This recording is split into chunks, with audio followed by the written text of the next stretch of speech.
Hi friends, welcome to yummy Ruchi food. நம்ம இன்றைக்கி ஒரு ஸ்நாக்ஸ் ரெசிபி தான் பார்க்க போகிறோம். என்ன பார்க்க போகிறோம்னா குக்கீஸ் தான்.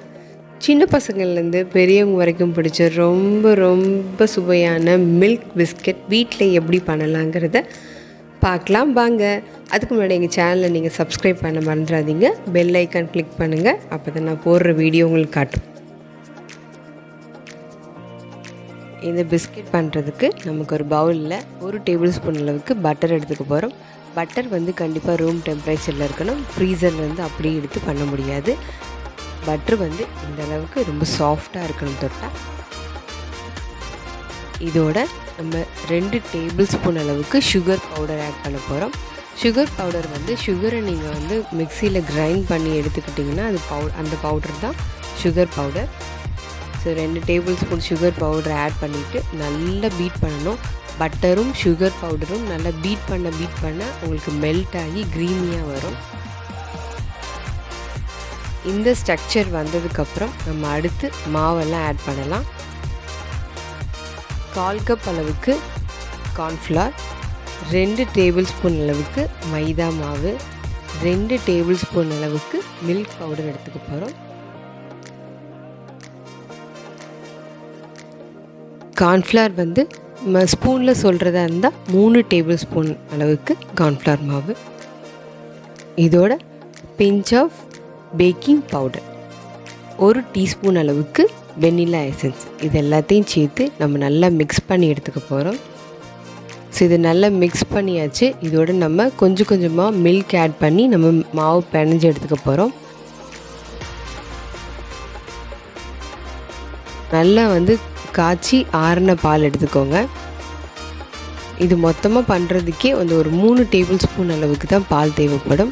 ஸோ 1 டேபிள் ஸ்பூன் ஊற்றிட்டு மாவு பிணைங்க. அப்புறம் 2 டேபிள் ஸ்பூன் ஊற்றிட்டு மாவு பிணைங்க.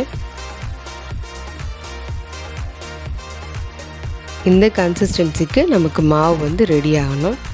ஸோ பார்த்திங்கன்னா தெரியும், உங்களுக்கு ரொம்ப சாஃப்டாக அந்த மாவு ரெடி ஆகிடுச்சு. கையில் ஒட்டுச்சுன்னா கொஞ்சமாக லைட்டாக எண்ணெயை கையில் ஸ்ப்ரெட் பண்ணிக்கிட்டு நீங்கள் மாவு பண்ணிங்கன்னா ஒட்டாது. ஸோ மாவெல்லாம் இப்போ ரெடி ஆகிடுச்சு. அடுத்து பேக் பண்ணுறதுக்கு நம்ம ஒரு கடாய் எடுத்து மீடியம் ஃப்ளேமில் நம்ம ஒரு 10 நிமிஷத்துக்கு அதை அப்படியே மூடி வச்சுருக்க போகிறோம்.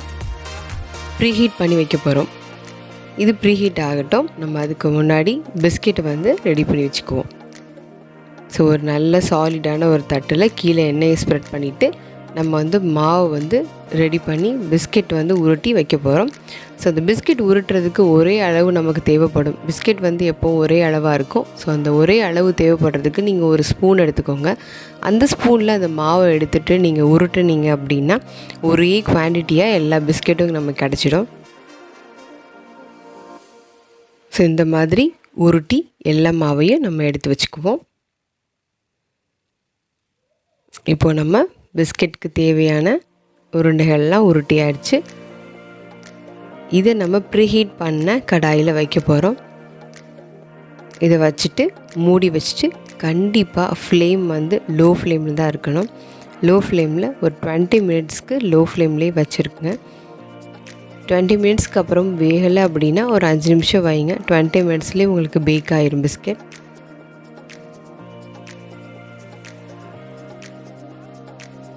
கண்டிப்பாக நீங்கள் லோ ஃப்ளேமில் வச்சுட்டு பேக் பண்ணுங்கள். ஒரு 20 மினிட்ஸ்க்குள்ளே நமக்கு பிஸ்கெட்லாம் ரெடி ஆகிடும். சப்போஸ் வேகலை அப்படின்னா ஒரு 5 நிமிஷம் எக்ஸ்ட்ரா டைம் எடுத்துக்கோங்க. இப்போ நம்ம எடுத்தாச்சு. எவ்வளோ சாஃப்டாக நல்லா கிறிஸ்பியாக இருக்குது. உள்ளே சாஃப்டாக இருக்கும், வெளியே ரொம்ப கிறிஸ்பியாக இருக்கும். பிஸ்கெட் ரொம்ப ரொம்ப ரொம்ப சூப்பராக இருக்கும். நீங்கள் கண்டிப்பாக வீட்டில் ட்ரை பண்ணி பாருங்கள். குழந்தைங்கள்லேருந்து பெரியவங்க வரைக்கும் ரொம்ப பிடிக்கும். ஒரு பாக்ஸ்லேயோ ஒரு பாட்டில்லையோ நீங்கள் ஸ்டோர் பண்ணி வச்சுக்கோங்க. ரொம்ப நாள் வரைக்கும் கெட்டு போகாத பிஸ்கெட் தான் இது. ட்ரை பண்ணி பாருங்கள்.